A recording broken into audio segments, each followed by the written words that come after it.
Hey guys, Kevin Auto Insider here. So today we'll be working on this B14.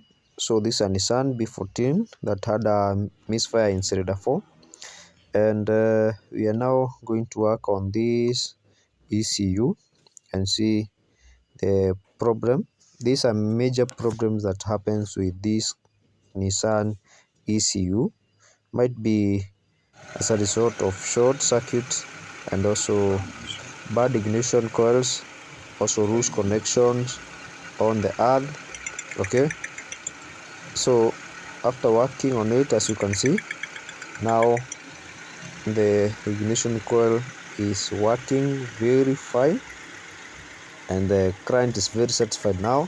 So in case you have such an issue, you can always contact me for repairs. Okay, so we are now going to fix everything